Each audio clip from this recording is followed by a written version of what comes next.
thus the earth was replenished. The Nordic peoples believe that the original human family evolved from ash trees that were most anciently honored, and that a certain kind of tree gradually changed into human beings. The Phoenicians and other ancient peoples declare that life all began in water.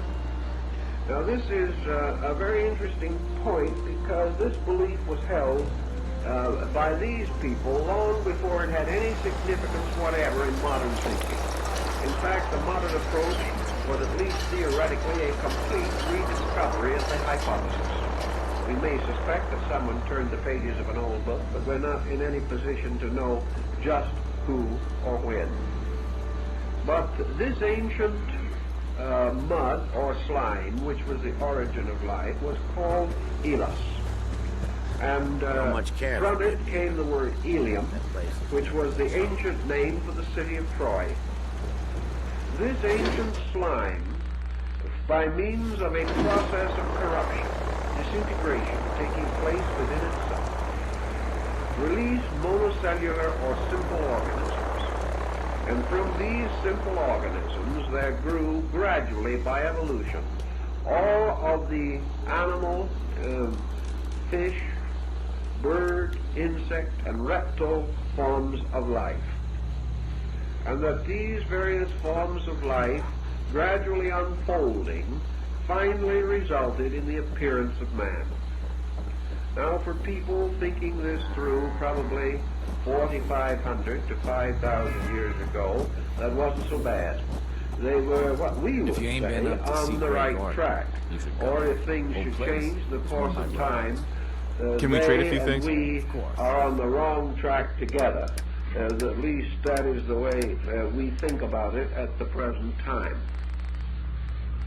This brings us again to an effort to estimate what you might term the problem of the origin of our kind.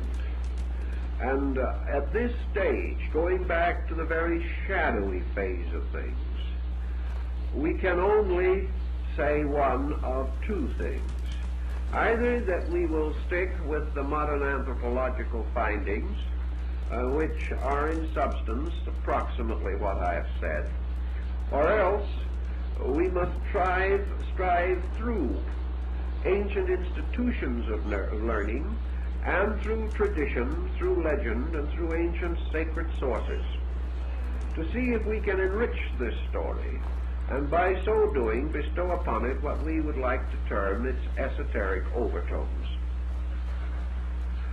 On this basis, then, we go back to the oldest accounts that we have.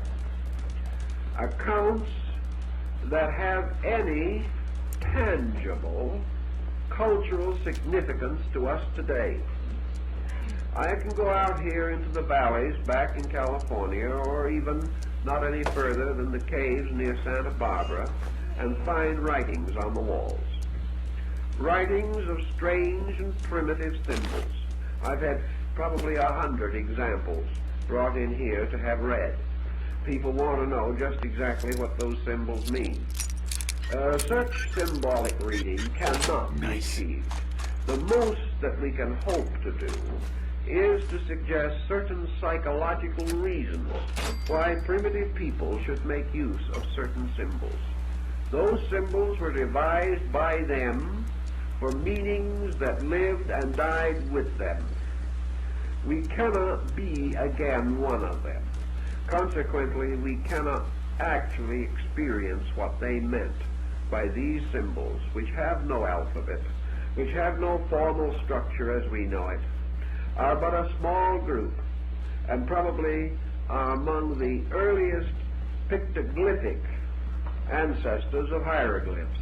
We cannot restore them, but we can realize that someone way back, or maybe not so far back in time, but far back on cultural platform, devised these to preserve some record or make some mark that others might be able to share with him.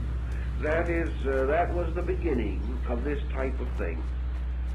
Back in the days, therefore, where we are most interested, we have no records, not even crude markings on the walls of caves. Much earlier, far behind this, no written language, no spoken language that we know, no true evidence or substance upon which to build.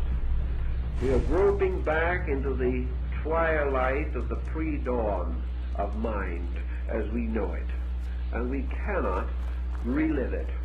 The only hope that we can accomplish is the instinctive, intuitional restoration of it out of our own unconscious, where it is the only place where it can be locked that we can reach. Whether we can reach it immediately is a grave question, but it will never be found except in man, inasmuch as it is part of that infancy of man, which psychologically can sometime be restored out of the symptoms and symbols that arise in a more advanced state. This is all that we can hope to think through very clearly. Others tried to think this through before we came along. The Egyptians tried to think it through, and they were a little closer to it than we are, although the proximity is probably fractional. They gave us altogether this wonderful age of fables. They gave us their psychological restoration from the folk, or from the subconscious collective. Everything that was possible to conceive to be there. Therefore, we do have, as we find later in Jewish sacred literature, two distinct creations that always parallel. In the Jewish, it is the Yahvistic and the Elohistic, and in other faiths, it takes similar or parallel structures. And all these cultural origins together, there emerges at the dawn or the beginning of things the gods. Nothing begins actually below. That is something that is in our subconscious. It is not something we've learned primarily. Even if we had learned it, it would be much like other learning that is long gone and forgotten, unless there had been something about it that made us want to remember. And so today, 6,000 years after the rise of Greek myths, we still study them in school, and we are grateful for the great Greek dramatists like Aeschylus and Sophocles, who have given us revisions of these ancient stories in the first great theatrical productions of Greek theater. All this then goes back to one primary concept, that it all began in a strange way with the gods. Now, different nations have different gods or different names for gods. But further research on the basis of language proves that there is an underlying, submerged, lost language form which bears heavily upon the subject of our concern. That these various names did not actually arise from any language that we know, but from a mother tongue that must have existed back in there. And that this mother tongue itself, evolving at a remote time, broke up into languages which we know. And that the oldest languages we have today are also branches. That the mother tongue, like the mystery of life, is lost and can be found only in other languages, showing through, shining out, through great structural similarities of word idea patterns, which we are able to restore and use. So we have the rise of this order of gods. This order of gods tells us one thing, that at the time it was devised or developed. Man possessed certain intuitive insight. We have another brief pause, a slight digression only, to point out that in all probabilities, the great mythological systems of the gods did not arise like Athena, full-blown and full-armed from the head of Zeus. These myths also had their dawnland, their childhood, their infancy. But some 4,000 years before the beginning of the Christian era, these myths reached their psychological maturity, and nothing important has been added to them since. From that time on, they did not grow. They were only remembered. And others coming after them attempted to release from them meaning beyond the literal by the instrument of interpretation. And this instrument of interpretation has forever been a shifting and changing thing. The gods, then, were the origin of all the various things that man knows or experiences. They lived in a world, at first, unknown as to location. It's a funny thing. You have your evolutionary procedure working here also. Somewhere in the beginning of time, the gods dwelt around the corner. The gods dwelt in the nearest mound. The gods dwelt in the grave of the ancestor. The gods were almost anything, from a little piece of bone with a feather on it, to the most complicated concept. But from primitive people we realize, even now, that the gods of ancient man must have been very near to him. He couldn't quite see them, but he could almost reach out and touch them. Therefore, he left a little food for them. They were hungry. He tried to be nice to them because they had a bit of vengeance in their natures, among other things. These gods were very near, very real, and might even, under mysterious circumstances and dreams and trances, or in any unknown happening, might appear to manifest in proper person. Gradually, the gods began to move away. They became more and more remote, less and less physical, and at the same time as they drew further away, the area of their omniscience enlarged.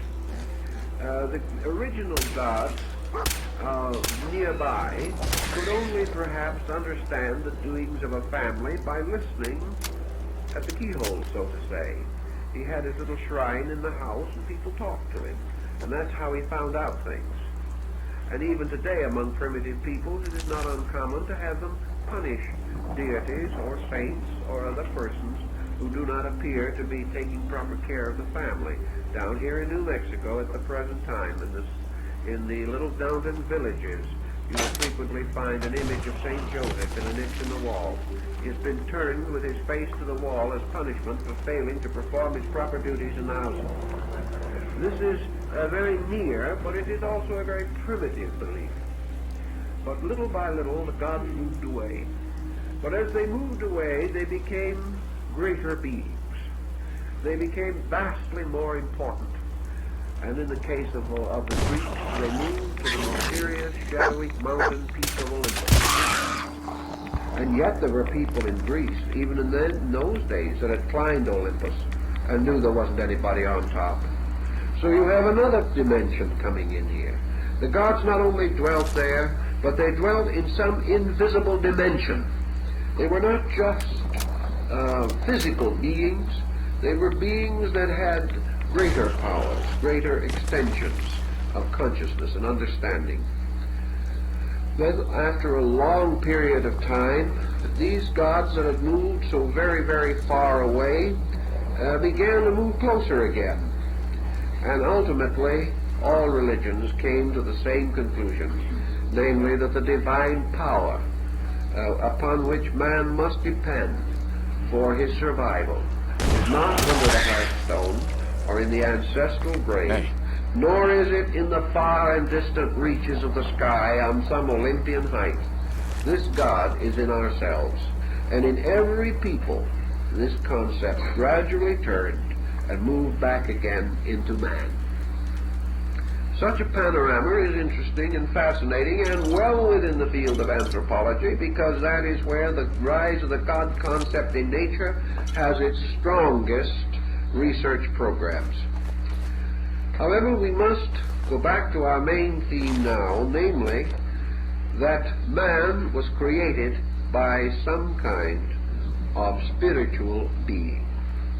That man was the progeny of gods, or the production of powers superior to himself of some kind. The Greeks, being essentially naturalistic, were not, however, completely willing to assume that man was begotten by a particular and special act of deity. This was not originally their concept. Their concept rather was that there was a spiritual creation of man, that humanity began not as we know it in the cell or in the swamp or in the elos, that man actually began as a splendid being in heaven. Among the mysteries of the Greeks, when they reached philosophic maturity, there was a very interesting speculation introduced that perhaps we should not forget. Namely, the reason why the gods are no longer on the top of Mount Olympus is because man is the gods. Now, this is an interesting thought, but you'll have to ponder it a little bit. Namely, that the great order of life moving into manifestation was not only created by the gods, but was the motion of the divine power itself into manifestation. Therefore, that the gods moved into their own creation, became immersed in it, and absorbed in it, and that somewhere in the background of things, the great, splendid world of the gods sank into the darkness and mystery of matter, and in this way resulted finally in the emergence of life as seed everywhere because of the divine presence in matter, that this divine presence made all parts of matter full of life and capable of infinite growth from its own total substance. Dating on this, impossible. But theoretically thinking about these problems, we then have the second consideration, namely that something like the story of Deucalion and Pyrrha, namely that stones were thrown over their shoulders and that these stones became men and women. This is the second Greek concept of creation. The first creation was swept away by the deluge, and some of the old poets suspected that this deluge meant, in reality, the descent of the gods into the darkness of generation. That this is the great Ragnarok of the Nordic sagas, where Asgard and the great throne and the palace of Valhalla, all in flames and in combustion, fall into abyss together at the dawn of human existence, carrying the Aces, the gods, into oblivion.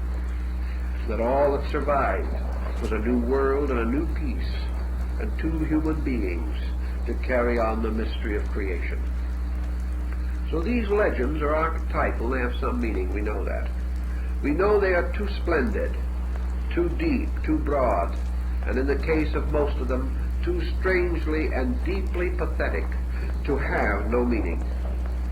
They meant something, and part of the neglected field of our area is to try to find out what they meant. If we have two creations, we can also go back to the Dionysiac legend, where the Titans, or the primordial elements of nature, managed to inveigle Dionysus, the young god, to follow them out into the sea and field of space. And when he was far from his divine home, they sat upon him, destroyed him, cooked his flesh, and ate him. But in the process of eating him, his head was saved by Minerva or Athena and taken back to Zeus. Zeus, discovering what had happened, threw his thunderbolts at the primordial giants, slew them, and from their ashes, containing the blood of his own divine son, he fashioned the bodies of men. Now this also is a very stimulating series of thoughts, for it also tells us that in some mysterious way ancient man believed the human being to be a compound of the ashes of the Titans and the life blood of a god. And while we might say this was primitive egotism, we're not at all sure of it. We are more inclined to suspect that the same meanings that were later developed into great philosophical beauty by Plato are to be found in their simplest statements in these myths. Actually, then, the ancient people told us that what we call the creation of man resulted in the combination of two circumstances, one of which is traceable anthropologically and the other is not. The only other way it can be traced is by means of your great religious cycles of myths. And that these religious cycles were not outgrown, but were deeply and carefully considered, and from them elaborate structures of rational projection were fashioned about man. And these have never been disproved, although most of them have been broadly ignored, particularly within the last century. Of course, all of these structures were of much greater import prior to the rise of the Darwinian hypothesis. But now, to go on from this point, man, created or brought into existence, represents therefore a twofold motion of life. The positive motion of this life is from a divine source, called by the ancient Chaldeans the father fountains of the gods. From, therefore, the divine nature there descended the divine man. This divine man was truly and completely archetypal. Psychologically, we are not too sure of what is implied. We cannot be certain, but the tone, the general tone of this ancient thinking is that this divine man was the true anthropos, the true being, and that this being had walked with God, that this being had an existence in a divine world or a divine state.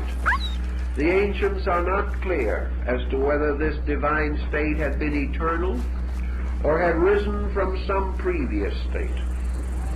But the general assumption actually is that divine powers either created or generated, or if we wish to go still further into this thinking, that these powers preserved in their own natures from previous unknown sources this essential being that is called man. Consequently, that man actually is the Son of God. Not in a personal sense of an individual, but in the collective sense. For it is also specifically stated in the generation of man in several systems that in the creation, formation, or integration of this being, each of the principal deities contributed some essential characteristic or quality, as for example Athena, who bestowed the potential of wisdom, and Mercury, who bestowed the potential of learning or of knowledge. And